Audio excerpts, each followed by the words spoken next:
Music Time in Bambara. Ne jamukanye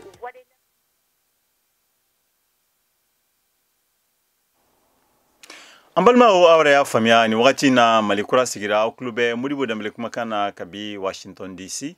Ulasa amba foyana au danse kene konala malikura akoni sigira ni wakati na anga biki waria akumaba abena boli nindeka. Ulasa marfatiki jokulu abfoma kosema uluko nimbora ka lasilike uni malifini tigila kawo yo guslimi genyona lere ufene bora kuka la kalelike. Mariam Traore alebna la kalelika ina ni koyana. Alibi maliko nala uka berebere ton chama ulu de fene bora ka bolono bla benkan $7 benkan 7 muna ube wuli dake jamana nyemogo yi yasa ben ani jamana ka lakala obseka kologiria chuga muna okofe ambe sorogana kuma bi malikura ka geren konala gerena amena kuma muneka oye siraba aleka lakana ko ani siraba saria ulu labato balia abseka na ni kololomni kasorogana labani parikolonya je kibaye Ambalma nunu de bina ke sisan malikura kibariyaw ye ni ale bina wala ye Sony Modibo Dambele fe kabi studio waranan konna la Washington DC.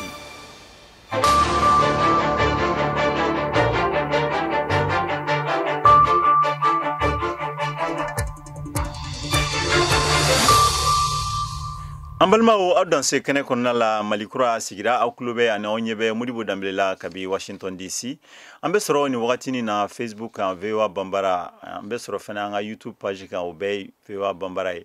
aya fona jemukan damne la Mali konna la uka marfatiki jokulu munumbe ni oye coordination des mouvements de Lazawad uni Mali fintigla ko guslimu kenyona lere marala uyere bora fene ka lasilike akonyala Mariam Traore ale akuma nu faranyonka abina wala we sisa Mariam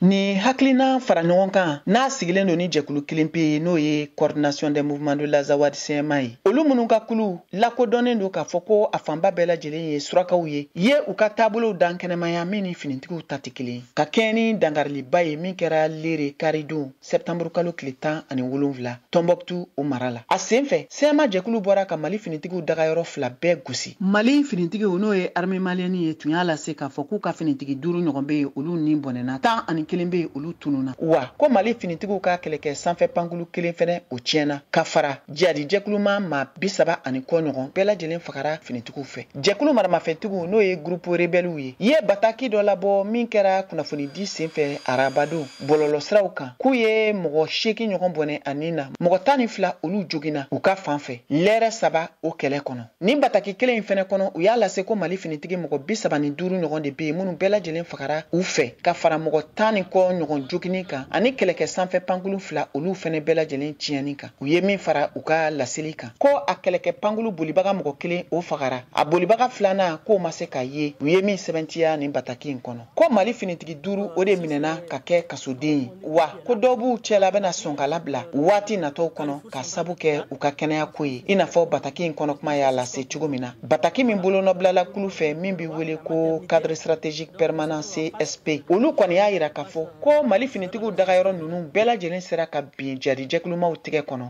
nga k'u labana ka yɔrɔ nunu labila tɛnɛndo kunnafoni minnu bɔra fan 2 yɔrɔ sɛgɛsɛgɛliw y'a yira k'a fɔ ko walasa bolo ka se ka da kunnafoni yɛrɛ jɛlen kan ka gɛlɛn kosɛbɛ min bɛ tali kɛ nin dangarili wale banbaliw ka jamana kɔnɔna la ko sango an bɛ nin waati min na jamana fanga dilen don finitigiw ma nin dangarili laban min kɛra nin waati laban in kɔnɔ ka ɲɛsin Mali finitigiw ka dagayɔrɔw ma jamana kɔrɔnfɛyan fan fɛ min tora senna kabiri kunɲɔgɔn 2 ye dɔ fara kosɛbɛ jadi jɛkulumaw ka wulikajɔ kan ani jɛkulu maramafɛntigiw olu minnu kɛlen don k'u dili don ni yɔrɔ kofɔlen ninnu na ni k'a fanba minɛ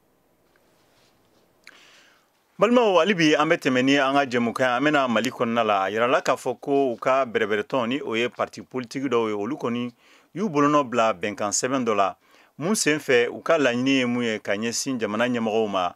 bɛn ani lakana o bɛ se ka sabati cogoya min na Mali kɔnɔna la Mariam Kuyate kabi Bamako ale b'a ko lawala ye Mariam Mali kɔkanko ministre Abdoulaye Diop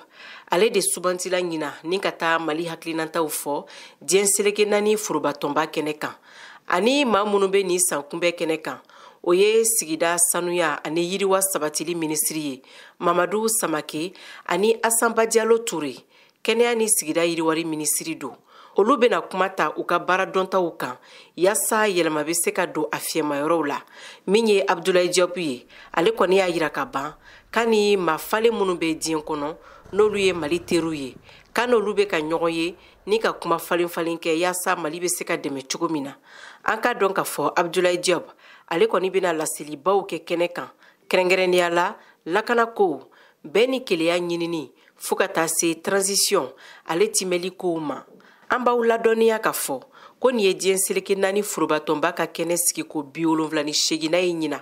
a kun ye yaasa jamana minnu lakodɔnnen don a forobatɔn kɔnɔ olu ka se ka ɲɔgɔn dalajɛ ni ka kuma u ka jamana gɛlɛyaw kan a san kunbɛ dayɛlɛla septembre kalo tile 18 a bena kuncɛ septembre kalo o tile 26 Mariam Kuyate ka laseli do ka bɔ Bamako VOA Bambara tɔgɔ la. An balimaw an bɛ hakɛto ɲini k'a fɛ aw yɛrɛ y'a faamuya k'a fɔ ni laseli a tun bɛ bolila duniya jamanaw ka seleke 4 n'a bɛ fɔ ko Nations Unies ale ka fɛɛrɛ kɛnɛ lajɛrɛ min bɛ to ka kɛ san o san o hukumu kɔnɔna la an ye wele bila Mali kɔnɔna la u ka dɔnnikɛla dɔ ma ni ale ye sanfɛ karamɔgɔ ye n'u b'a wele k'a fɔ ko Jibril Sangare ale an bɛna ale ta mais yan'o cɛ fɔlɔ an bɛ kuma di yan États-Unis Mohamed Touré ma ale bɛna ɲɛfɔli k'an ɲɛna an b'a yirala k'a fɔ nin daminɛna tɛnɛndon jamana ɲɛmɔgɔ caman kɔni olu bɔra ka kuma an b'a daminɛ ni k'a fɔ Amérique jamana o kumana Macky Sall o kumana bi Mohamed Touré ale bɛna sɛgɛsɛgɛli k'an ɲɛna Nigeria jamana ɲɛmɔgɔ ni o ye Tinubu ye ale ye kuma minnu fɔ a bɛna a caman k'u fara ɲɔgɔn kan k'u las'an ma Mohamed Touré. Au nom de l'Assemblée générale, on behalf of the General Assembly, I have the honor to welcome His Excellency Macky Sall. I n'a fɔ a tɔɲɔgɔn jamanatigi Macky Sall ye sisan koɲɛw ɲɛfɔ tarata don duniya kɛlɛyatɔn ka lajɛba ɲɛkɔrɔ a ye kɛrɛnkɛrɛnya la jatigɛ wale ni politiki basigibaliya kɛlɛli ko fɔ o marabolo nin kɔnɔ an bɛ Macky Sall ka kuma lamɛn. Le Sénégal réitère sa ferme condamnation de toute forme de changement anticonstitutionnel de gouvernement. L'urgence de l'heure, c'est aussi le terrorisme qui continue de gagner du terrain en Afrique. Sénégal b'a ka jalakiba fɔ kosɛbɛ fanga caman cili suguya bɛɛ la min tɛ sariya sunba nin kɔnɔ waati nin kɔrɔtɔ ko fana ye jatigɛ wale min bɛ ka taa a fɛ ka fanga sɔrɔ farafina kɔnɔ k'a sɔrɔ lakanatɔn ma jaabi bɛnnen sɔrɔ. Sur l'inefficacité des opérations de maintien de la paix en Afrique. Nigeria jamanatigi Bola Ahmed Tinubu ta fan fɛ ani farafina tilebiyanfan sɔrɔko jɛkulu CEDEAO ɲɛmɔgɔba fana don ye sisan a y'a ɲɛsi sɔrɔko koɲɛw kan nka a y'a sinsin mara ɲuman fana kan an bɛ jamanatigi Bola Tinubu lamɛn. We must affirm democratic governance as the best guarantor of sovereign will and well-being of the people. Military coups are wrong. An kan ka jɛmufanga mara lafasa i n'a fɔ jamanadenw ka kuma fɔcogo ɲuman ani fana jamanadenw ka ɲɛta kama sɔrɔdasi fanga dafirili ka jugu baw dugudenw n'o ye sivili politiki labɛnni fɛn o fɛn tiɲɛnen don an bɛ tilennebaliya dɔ sen na jikuru min bɛ ka farafina yɔrɔ dɔ tigɛ. Towards coup. It is a demand for solution to perennial problem. O t'a jira ko sɔn kɛra fangacɛnina na o ye wajibi ye walasa ka gɛlɛya banbali dɔ ɲɛnabɔ a bɛ tali kɛ sɛgɛsɛgɛw la ka taa fɛ Niger ta fan fɛ an bɛ kumaɲɔgɔnya kɛ ni sɔrɔsi ɲɛmɔgɔw ye ne min ye sisan a jɛkulu ɲɛmɔgɔ ye tiɲɛna n b'a ɲini k'an sen don bɛɛjɛ fanga mara sigili la cogoya la minnu bɛ politiki ni sɔrɔko gɛlɛyaw ɲɛnabɔ minnu bɛ jamana nin kan ka farafariya kojuguw kan minnu b'a ɲini ka basigibaliya lawuli an ka mara kɔnɔ Nigeria jamanatigi ko. Regarding Niger, we are negotiating with the military leaders. As chairman of ECOWAS, I seek to help establish democratic governance. Ale da b'a la ka kumaɲɔgɔnya kɛ walasa ka bɛɛjɛ fanga fɛɛrɛw sɔrɔ Niger jamana kɔnɔ. Taratadenw wula fɛ fana Ukraine jamanatigi Volodymyr Zelensky ye Russie la jalaki. Ukraine gave up its third largest nuclear arsenal. K'a ye ni jama faga ye n'o ye génocide ye kɛ Ukraine jamana na duniya kɛlɛyatɔn b'a la k'a ɲini ka woroduguyanfan jamanaw minnu bɛ sigasiga tuma dɔw la olu lajɛ a ko la k'a fɔ u ye k'olu fana b'u mago dɔn Kiev ka sɛbɛya la. Iran jamanatigi n'o ye Ibrahim Raisi ye Amerik jalaki ko a ye tulu bɔn tasuma kan Ukraine ka kɛlɛni na min binna kabini san 2022 février kalo la Russie fɛ n'o ye Tehran jɛɲɔgɔn ye. An balimaw an tun y'a fɔ an ɲɛna ni wagatinin na an ye wele bila Mali kɔnɔna la u ka sanfɛ karamɔgɔ dɔ ma ni o ye Dr Djibril Sangare ani ale bɛna masala ni wagatinin na duniya jamanaw ka keleya tɔnba n'u b'a fɔ ma ko United Nations walima tubabukan na ko Nations Unies n'u ka san o san lajɛrɛ a bɛ senna ni wagatinin na Mali fɛnɛ bɛ a kɛnɛ kan ani jamana caman wɛrɛ o hukumu kɔnɔna la an ye wele bila an balimakɛ Sangare ma Docteur i danse kɛnɛ kɔnɔ. Anla Moribo. O diyara an ye kosɛbɛ Docteur e hakilila ye mun de ye u ka ni san o san lajɛrɛ min bɛ kɛ ni oni bɛ wele bila farafina ani jamana wɛrɛw ɲɛmɔgɔw ma u ka se ka na u fɛla fɔ duniya kɔnɔ ani u yɛrɛ ka jamana kɔnɔna la gɛlɛya minnu bɛ yen e hakilila ye mun de y'a koya in ka dakurunya teliman na. Bon ne kɔni bɛ voix de l'Amérique lamɛnbaga bɛɛ lajɛlen fo ka tila k'a fɔ ye ko ne hakilina ye min ye ni lajɛ bi 78 min bɛ sen na sisan Nations Unies na donc k'a fɔ ko hakilina ɲɛnamaba don parce que ni Nations Unies yɛrɛ ta k'a jateminɛ ale ye jɛkuluba ye jɛkulu min bɛ diɲɛ bɛɛ lajɛlen kunkanko kuma fɔ mais n'i y'a jɛkulu yɛrɛ ta jɛkulu ka lajɛrɛ caman na i b'a sɔrɔ a lajɛrɛ caman ɲɛsinnen bɛ farafinna de ma donc ne kɔni bɛ se ka min fɔ dɔrɔn donc ni ye ko ɲumanba ye mais a ka jateminɛ ka ko lata taabolo ɲɛnamaw fɛ kuma dɔw la o bɛ se a ko la kosɛbɛ. E yɛrɛ ka jateminɛ la duniya bɛ cogoya min na yɛlɛmaba minnu bɛ kan ka don a kɔnɔna la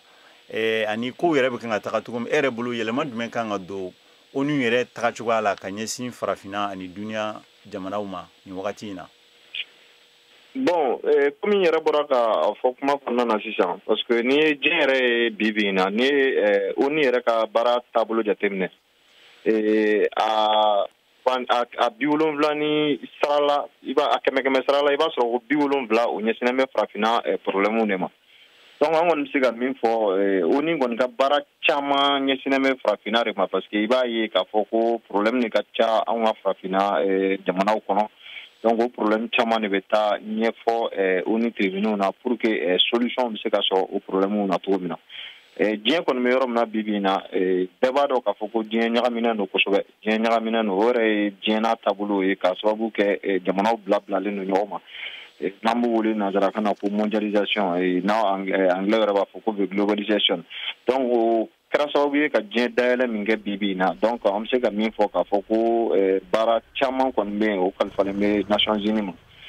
surtout farafinna kɔnɔna na min ye farafinna anw fanfɛ bolo ye yan n'o ye Afrique de l'Ouest ye donc an yɛrɛ confronté len don problème caman na donc an bɛ se ka min fɔ kɔni k'a fɔ ko baaraba kɔni bɛ Nations Unies bolo parce que u ka baara fanba bɛɛ ɲɛsinnen don anw ka continent ma n'o ye farafinna continent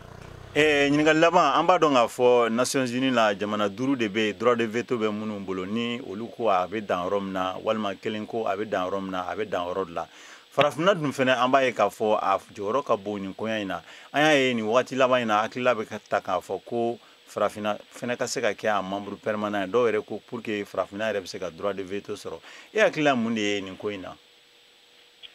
Bon ne bɛ min fɔ o la fɔlɔ n bɛ n da don droit de veto yɛrɛ ale ye mun ye parce que n'i y'a jateminɛ droit de veto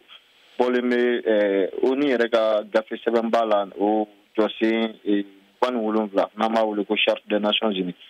donc o droit de veto in o bɛ sariya di jamana belebele 5 ma minnu bɛ se ka kuma diɲɛ bɛɛ lajɛlen tɔgɔ la ou bien minnu bɛ se ka dankari kɛ ni décision dɔ tara o la. Bon, farafinna ta la a ma daminɛ bi farafinna ta ma daminɛ bi parce que ni ye ONU charte ninnu ta ka taa farafinna Union africaine tun ye a proposé depuis bi tɛ pour que farafinna da bɛ se ka don droit de veto ko in na pour que farafinna bɛ se ka membre permanent dɔw sɔrɔ droit de veto la ou bien ka membre non permanent dɔw bila ONU ka gunnakun kan donc o caman kɛra ka tɛmɛ mais an y'a ye k'a fɔ ko fɛn caman nana a bali parce que o farafinna ka o fɛn in na an b'o wele ko consensus ezuwilin donc o consensus in taara farafinna jɛkuluw fɛ ka ɲɛsin Nations Unies ma pour que u bɛ se ka taa u da don diɲɛ kunkanko la ou bien ni farafinna fana ka lasigiden dɔ ka sɔrɔ min bɛ se k'i fɛn o la donc a waati la o consensus na farafina tun ye jamana fila fɔ k'a fɔ ko jamana fila o bɛ kɛ droit de veto bɛ di o ma ani jamana fila o bɛ kɛ non permanent ye mais an yɛrɛ nana ye k'a fɔ ko farafinw yɛrɛ de ma bɛn a la parce que ni farafina taabolo jateminɛ k'a fɔ ko farafina kɔgɔdugu yanfan a n'a worodugu yanfan a n'a a tilebi yanfan donc o ma se ka ɲɔgɔn faamuya la donc o de nana ni gɛlɛyaba yɛrɛ ye pour que farafina kɔni bɛ se ka place sɔrɔ ou bien bɛ se ka droit de veto sɔrɔ mais ne kɔni bɛ min fɔ bibi in na farafina ni farafina yɛrɛ ta ka jateminɛ continent belebele don continent belebele min don vraiment n'a ma ɲɛ ko Nations Unies ka baara kɛmɛ sigila 75 bɛɛ ɲɛsinnen don farafina ma a ka kan farafina ka se ka kuma da sɔrɔ Nations Unies na a ka kan farafina ka se ka ka droit de veto kɛ Nations Unies na parce que Nations Unies ka problème bɛɛ ɲɛsinnen bɛ an ka continent donc ni tun y'an balimakɛ Dr Jibril Sangare ni ale ye sanfɛ karamɔgɔ ye Mali kɔnɔna la an ka foli b'a ye kabi Bamakɔ.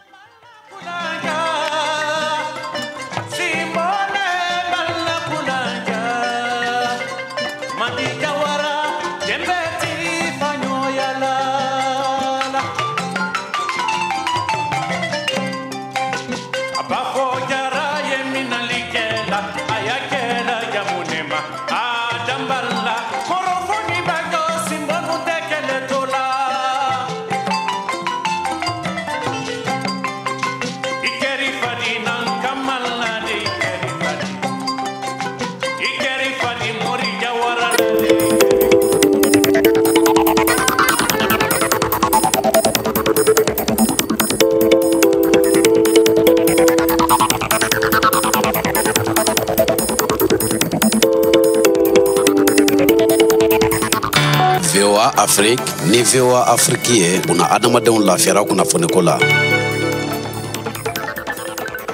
Balimaw ali bi aw sɔgɔlen do Malikura la ali bɛ sɔrɔ 102 FM kan ani bɛ Bamako, Gao 106.1 FM, Tombouctou 90.3 FM, Burkina Faso an bɛ sɔrɔ 102.4 FM la, Abidjan 99.FM, an ka site fɛnɛ na an bɛ sɔrɔ www.voabambara.com. Walasa an bɛ sɔrɔ YouTube ani Facebook fɛnɛ kan ni wagati in na i bi taga dɔrɔn VOA Bambara. Balimaw an b'a kalama k'a fɔ Faransi jamana ni ale ye a ka jamana donni yamaruya donni ani bɔli ni u b'a wele ko visa o ɲɔnkiri Burkina Faso jamanadenw na o kɔni a ma kɛ ko ye kɔlɔlɔ tɛ minnu na ka sababuya kɛ kɛrɛnkɛrɛnla kalanden minnu bɛ yen ni olu tɔgɔ sɛbɛn Faransi jamanaw la pour que u bɛ se ka taa kalan kɛ a ye kɔlɔlɔ lase a caman ma yasa ka se ka faamuyali sɔrɔ a la Lamine Traoré kabila Wagadugu ale wulila ka se kalanden dɔw ma ani kalanden mansaw u ye baro min sɔrɔ an ka lamɛn ɲɔgɔn fɛ. Ni ye kalanden ye anw bɛ tugura kɔ a tɔgɔ le ye Jamila a san 23 a bɛ na yɔrɔ la longolon sɔgɔma ka na bamuso dɛmɛ a ka baarada la nin kalanden ni b'a yɛlɛla ka taa ka kalan kɛ Faransi nka visa sɔrɔ ko a fɛ o ye baara ye Faransi y'a ka visa suspendu Burkina ni ye a tile damani ye. Ne ye n tɔgɔ sɛbɛ Institut supérieur de droit privé la Paris. N ye n ka tɔgɔ sɛbɛ sɔrɔ min ye attestation d'inscription ye. N ye tɔgɔ sɛbɛri nin kɛ Campus France le la. O jɛna ni n ka dossier ye min kɛra juillet kalo tile 31 tɛmɛni ani cɔcɔ kalo tile 2 tɛmɛni. Nin kalanden nin kɔni jigi tigɛni lo. Jigi tigɛni le n bɛ jɔyɔrɔ la ka taa n ka siniɲɛsigi la n b'a yira komi n ka siniɲɛsigi bɔnna bari n tun bɛ fɛ ka bɔ ka taa n y'a da ko wɛrɛ la. Ne b'a lɔn k'a fɔ ko nin situation ka gwɛlɛ mais an b'a yira la an ka autoritéw fɛ an ka dugu ɲɛmɔgɔw fɛ o ka se ka to yen ninnu ekɔlidenw ka se ka taa kalan kɛ dɔw tun bɛ se ka solution wɛrɛw sɔrɔ to ye denmisɛnninw bɛ taa kalan kɛ ka se ka na kɔsɛbɛ ka na dugu la taga ɲɛfɛ a kun bɛna kɛ ko ɲuman ye. Yan an bɛ Wagadugu ka kalanso bonbara nunu ye kalandenw ye mun bɛ kunnafoli kalan kɛ la olu cɛma dɔ fana tɔgɔ ye Jamina a san 20 le ale fana visa t'a bolo Je suis dans une situation très compliquée. Ne bɛ ko gwɛlɛman ba dɔ la ne t'a fɔ ko n jigi tigɛlen don nka tiɲɛ don ko diplomasi gwɛlɛyani bɛɛ burukina ni faransi cɛ nka n'an b'a fɔ ko sanfɛ kalanko ma yɔrɔ wɛrɛ tɛ yan min ka fisa ni faransi ye ne tɛ faransi lafasa nka an ka faama fanba minnu bɛ yan olu ye kalan kɛ ye. Jamila ka kalanden ɲɔgɔn o jigitigɛni lo. Jami yi anw teri ye a tun y'a jigi bɛɛ ta k'a la faransi taga lo kan a sɔrɔla bi visa ko kɛlen do ka gɛlɛya. Uto kalo daminɛni le faransi y'a ka visa suspendu Burkina a yirara k'a fɔ ko gwɛlɛya min bɛ faransi ni Burkina cɛ o kama le faransi y'a ka visa suspendu. Étudiant mɔgɔ 100 ɲɔgɔn le bɛ nin visa ni yɛlɛla ka dɛsɛ Burkina. Lamine Traoré, VOA tɔgɔra Wagadugu.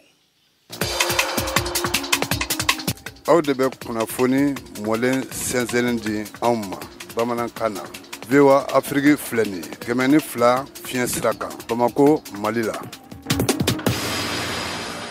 Ameriki jamana ale ka hakilan bɛ ni a bɛ wele ko IVLP ni ale dabɔra farafinɛ sifinnaka minnu bɛ yen ni u bɛ baara la yasa u bɛ se ka na u sanga Ameriki mɔgɔ minnu fana b'o o baara ɲɔgɔnna kɛ o hukumu kɔnɔna la Mohamed Danyogo ale ni Musa Kamara ni olu bɔra Mali kɔnɔna la u kɔni nana u ka tagama senfɛ u taara fo Floride kɛrɛnkɛrɛnlen la Saint Petersburg u ka baro o bolila kunnafoni kolon o bɛ se ka la kɛlɛ cogoya min na kɛrɛnkɛrɛnlen la n'a taara ka ɲɛsin mun ma an bɛ wagati min na bi n'a bɛ fɔ a ma ko artificial intelligence o la sa u ye baro min sɔrɔ Mohamed Danyogo ale bɛ lakalili k'a ɲɛna Mohamed.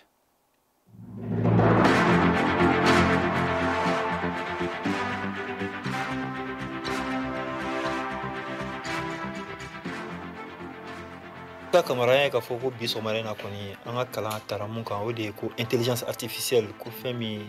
ale kɔni a bɛna yɛlɛma caman don baara bolo la jaw bɛ dilan kumakanw bɛ dilan fɛn caman bɛ dilan yala e yɛrɛ ye mun faamuya nin kalanbolo in na. I ka nin ɲininkali fisayara ka da kan bi kalanbolo fisayara kosɛbɛ ka da kan an ye fɛn caman faamuya diɲɛ taabolo la an y'o fɔ k'o sababu kɛ photo ni video ko cogoyaw an y'olu kalan caman kɛ nka mɔgɔ min ye an kunnafoniya bi a ye fɛn caman yira n'an tun tɛ minnu kalama an ni y'a sɔrɔ an tun bɛ dɔw kalama a kɛra sababu ye fɛn caman farala mɔgɔw ka dɔnta kan o ye fɛn jumɛn ye ko intelligence artificielle o ye baara modèle ye minnu bɛ se ka photo dɔw labɛn k'a sɔrɔ a fɛn sina yɛrɛ ma kɛ misali la u bɛ se ka photo dɔ kɛ e yɛrɛ ɲɛ b'a la dugu dɔ don tasuma wulilen don a la k'a sɔrɔ a ma dege ka kɛ donc u bɛ se k'o bila bɔlɔlɔ siraw fɛ minnu bɛ se mɔgɔw b'a miiri k'a fɔ ko tiɲɛw don k'a sɔrɔ tiɲɛw tɛ a bɛ se ka kɛ jatigɛ wale ye mɔgɔw ma donc o ye fɛnw ye minnu ni olu bɛ ka don adamadenya tagabolow la sisan fɛɛrɛ kan ka ɲini olu de la pour que u bɛ se ka kɛlɛ cogo min na an dun bɛ yɔrɔ min na fɛn kura labɛnnen don u kɛlɛfɛnw jɔnjɔnw ma sɔrɔ fɔlɔ mɔgɔninfin hakiliw de bɛ se k'u yɛrɛ sɔn sisan k'a ye fɛn jumɛn ni o ye tiɲɛ n'a tɛ tiɲɛ i yɛrɛ ka se k'o dɔn i yɛrɛ ye sinon n'i y'a ja ninnu ye i tɛ se k'a ye ten dɔrɔn k'a fɔ ko mɔgɔ min ni hakili caronnen tɛ kosɛbɛ i tɛ se k'a ye dɔrɔn k'a fɔ ko ko nin ye fɛn ye ko fɛn labɛnnen don. yala an ka jamana minnu mankan b'an ka jamana kɔnɔ a bɛ se ka tiɲɛni don a kɔnɔ kosɛbɛ. A balawu bɛ bonya parce que mɔgɔ kalanni man ca an ka yɔrɔw la kosɛbɛ hali ni mɔgɔ kalanniw bɛ yen ja minnu bɛ bila a bɛ mɔgɔw lafili joona ni a fɛn sugu développé la an fɛ yen nɔ k'a fɔ ko mɔgɔw ka jatigɛ papier photo dɔ labɛn k'a bila an ka jamana ninnu kan mɔgɔw bɛ da kow la joona donc ni a kɛra a bɛ se ka kɛ sababu ye a bɛ se ka fintɛnɛba yɛrɛ wuli mɔgɔw ni ɲɔgɔn cɛ parce que mɔgɔ dɔw yanni olu k'a faamuya k'a ɲɛɲini k'a ɲɛdɔn fɛn min don olu bɛ sɔrɔ k'u ta n'u dusu ye k'a kɛ a bɛ wolo fɛn na an ma sigi ni min ye. yala kalan kɛla e mun kun sisan ni e seginna e ka baara bɛna ɲɛsin mun ma ka ɲɛsin ni intelligence artificielle ma walasa mɔgɔw k'a faamuya halisa. A kalanko kɔni o de la n ko n ka fisayara ni an seginna ka taa an ka jamanaw la ka ca ala fɛ an fana bɛ mɔgɔw ladɔnniya a yɛrɛ kan fɔlɔ barisa mɔgɔ dama minnu bɛ yen minnu yɛrɛ t'a dɔn fɔlɔ intelligence artificielle yɛrɛ ye min ye an bɛ olu la mɔgɔw ladɔnniya a la ka tila k'a ɲɛfɔ mɔgɔw ye a bɛ baara min kɛ a bɛ se ka mago min ɲɛ mɔgɔw ye ani a bɛ se ka kɔlɔlɔ min lase an ka adamadenya ma k'o ɲɛfɔ denmisɛnnin mɔgɔw ye tila k'a ɲɛfɔ société yɛrɛ mɔgɔw bɛɛ lajɛlen pour que an ka jamana kɔnɔna na hali ni balimaw aw yɛrɛ y'a faamuya ni tun ye Mohamed Daɲogo kabi Floride an bɛ taa nin wagati na an ka gɛrɛn na a bɛna boli lakanabaliya walima ka siraba kasaraw siraba sariyaw olu labatobaliya a kɔlɔlɔ bɛ se ka kɛ mun de ye Abibata Traoré ale ka gɛrɛn b'o de kan.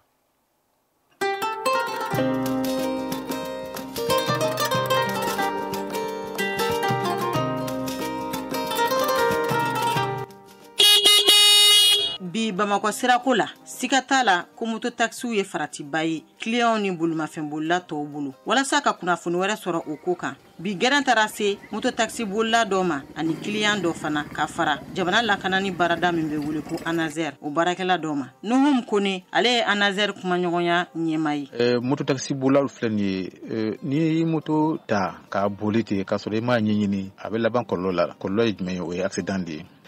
fɔlɔ ye mun ye i ka moto b'i bolo i ma taga immatriculé i y'a san ten dɔrɔn ka sin ka a boli daminɛ ten ni ko ye sɔrɔ i fana ye ko sɔrɔ mɔgɔ tɛ bɔ foyi si kalama a bɛ kɛ tiɲɛni ye. Siraba kan bolikojugu ani siraba tabiya batobaliya ye sababu ye ka mɔgɔ faga sabasara la Masako hali ne yɛrɛ min filɛ katakatantigi delila ka an segu ye kan ne la bi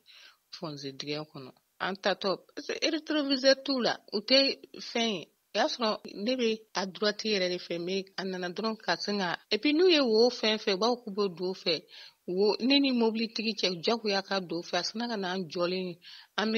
bɛ polisiw ka yɔrɔ la an jɔlen bɛ feere yɛrɛ de la fonzedingen ka sin ka ne ɲɔn ci fɛn tɛ kan ne la bi alhamdulilayi n bɛ barika da ala parce que n fan dɔw de tigɛra ma bana ten kosɛbɛ. Ka fara o kan sifinnakaw de ka kasara ka bon siraba kan Usman Daw ale ye moto taxi bolila ye. Tiɲɛ yɛrɛ la telimani boli in filɛ nin ye min bɛ na ni accident caman ye caman ta ye u tɛ circulation dɔn parce que dɔw b'u k'a kan ten u tɛ code de la route ɲini k'a dɔn code de la route dun filɛ nin ye n'i m'a ɲini k'a dɔn dɔrɔn a b'i bila fili la kuma caman parce que i yɛrɛ b'a ye circulation na dɔw bɛ boli ka don mobili ni ɲɔgɔn cɛ o ma kan ka kɛ. I bɛ se k'i yɛrɛ taga cogo di siraba kan kasara ma Nuhum Kone. Ni ma ɲa ka moto taxiya kɛ vraiment i ka a sariyaw i k'u bato ani minnu bɛ moto kuraw san ka sin ka rétroviseur bɔ a la ten donc u b'a fɔ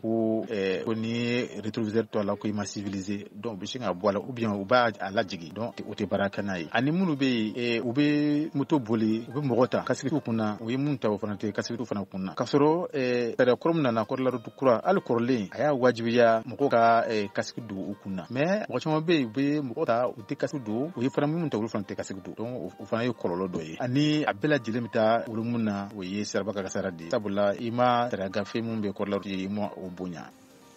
Nin tun ye aw ka bi gɛrɛn ye min lasera aw ma Abiba Traoré fɛ VOA Bambara Bamako.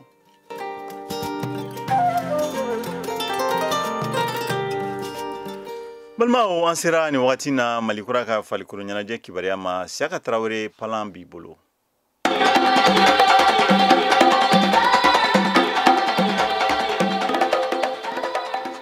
Kadi Côte d'Ivoire san 2013 min bɛ tan san wɛrɛ 2014 ko kun kan halisa jamana 24 minnu bɛna u ni yɔrɔ ta a ɲɔgɔndanba la u n'a ka kan balana ko tɛ Nuhum Keita ka fɔ la kunnafonidila don Bamako. N'i y'a jateminɛ équipe ninnu min taara CAN la c'est les équipes méritantes c'est-à-dire olu de tun ka kan ka taa parce que